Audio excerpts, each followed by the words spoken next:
Hello, welcome. Today we are going to talk about assistive technologies. We are going to talk about different tools and devices to use to support and enhance the learning of students with disabilities. Some examples are hearing aids, walkers, scooters, wheelchairs. This is also going to be your cognitive aids like electric assistive devices, memory, attention, and other challenges in their thinking skills. This is going to be tools such as automatic page turners, book holders, and adapted pencils holders, along with physical modifications like including ramps, grab bars, wider doors, stuff like that. And then we're going to go into our our instructional technologies, which are methods of developing, designing, using, and managing and evaluating the process of teaching and learning.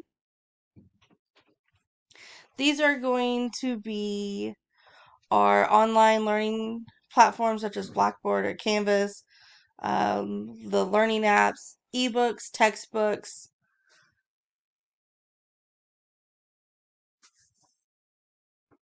our classrooms, podcasts, document cameras, smart boards, along with social media can be used. You can also do things like Bookit and Kahoot for games to help students learn. These are also going to be your virtual classrooms, your Google Classroom. You can also find like your textbooks and ebooks this way. So let's talk about it. Assistive technology. We're going to talk about the benefits and the challenges or the pros and cons. The pros are no one feels left out.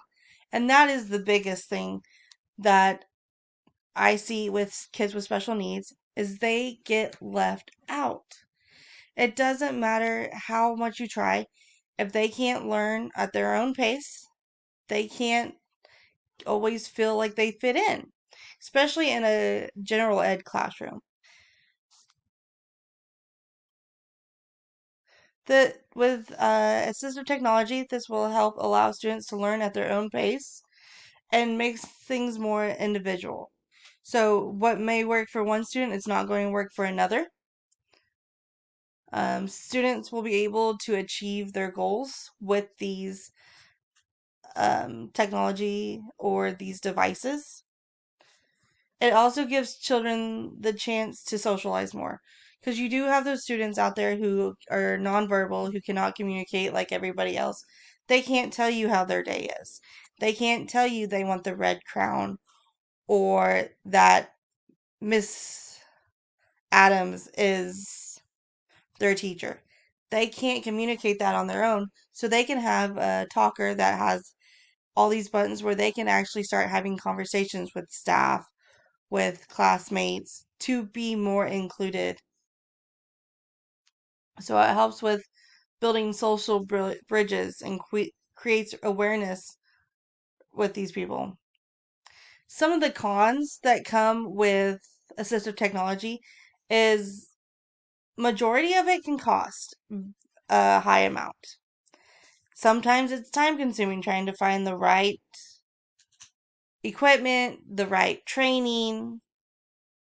Another thing you need to be careful with this technology is that the student fully relies on it so that way if for some reason they do not have it, they cannot function. Sometimes it could be used as abuse by not necessarily needing it, but for convenience to make life easier. Um, Sometimes these equipment needs training. And so if you have this brand new piece of equipment that's going to work great for the student, you can't necessarily get it to your student without them or you having training on how to work it and how to use it. Some can be bulky. I've seen talkers that are bigger than the kids themselves. So those aren't always benefits to it. But why should we use them? That is the big question, is why do we need to use assistive technology? This levels the playing field for everybody involved. This lets your kids who are not up to standard with everybody else meet those standards in their own pace without getting so far behind because of lack of ability to do so. So, one of the things that I want to talk about today is why we have these different technologies. What do we do with them? One of the first things you do with it is you address it in the IEP. One, we address it in the IEP because it is the law. It is put in the IDEA that we put it into the IEP. The reason they have us do that is one, to make sure the device is appropriate for the student and help provide them to be the most successful and the least restrictive environment for that student. Another reason we put it in the IEP is because we're going to put a description of the devices and the services that device provides to the student to address the student's needs and make sure all of those needs are met. This can be as something for feeding, like the student needs a specialized spoon. And another reason we put this in IEP, because if that student is at our school, and let's say for some reason they have to move schools, if that is not in the IEP and they get to another school and the school does not know that, hey, this student needs this device to be successful, that student's not going to have it. But if it's in the IEP, not only do they have to incorporate it into their classroom for the student, they can also double check to make sure it is still appropriate for their school system. Because you might not need um, a system where it makes the teacher's voice loud for a student in the general ed classroom if they're going to be in a more self-contained classroom where they sit on the front row. It's just about finding whatever will make this the best situation for each student.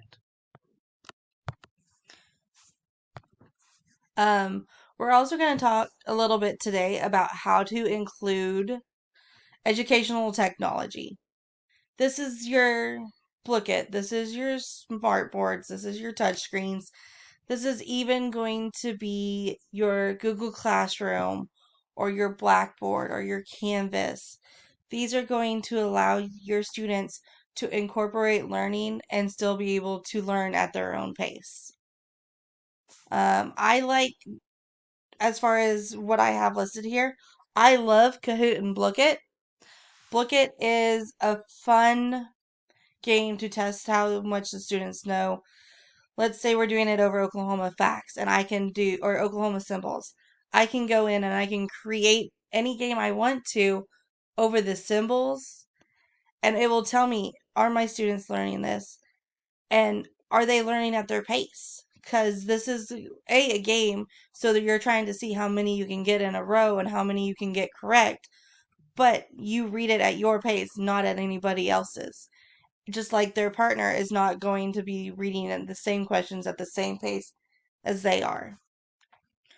Smartboards. I don't know very many teachers these days who do not have a smartboard in their classroom.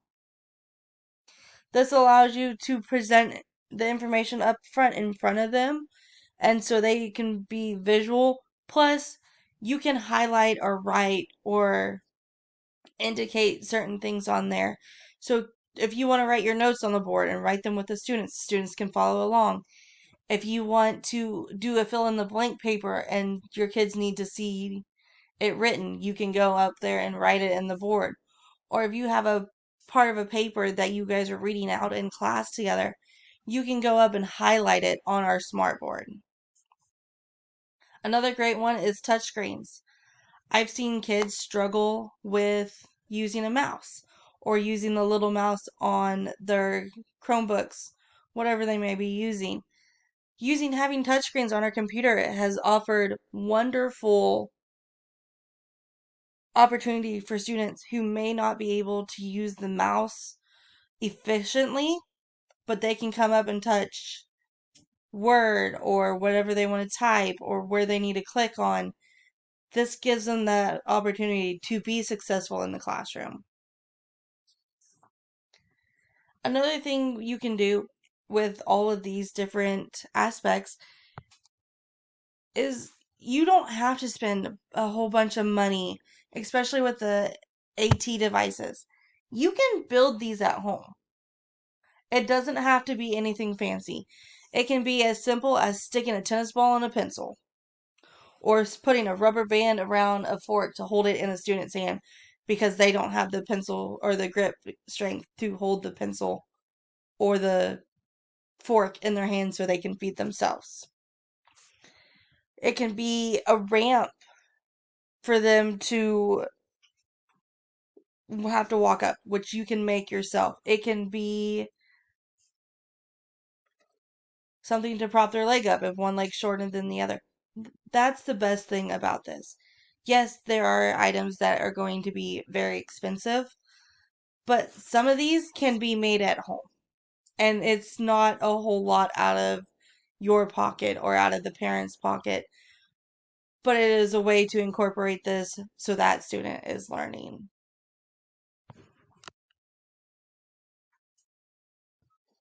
So now that we've kind of gone over and discussed all this, now we are going to try some of these things out. The first thing we're going to do is we are going to actually build a pencil grip. Um, Provided there will be pencils and tennis balls, and you're just going to cut the tennis ball and slide it on the pencil. Or there's that version, or we also have the version where you take a rag, like a $1 Dollar Tree washcloth, and you wrap it up and spin it around the pencil and just use a hairband to attach it to the pencil. And so these are just pencil grips that you can try on your own. We're also going to try building a blanket, and this can be something over having fun, or I'm a huge Disney nerd, so I'm going to build one over the Disney princesses. So, who is this princess? So, we're also going to take a few minutes now, um, or here in a little bit, and we are going to build a booklet so you guys can kind of see how to incorporate this into teaching. So, we will have made an AT device, and we all are also going to make the instructional technology, and we're going to learn just two simple ways to incorporate these in our classroom every single day.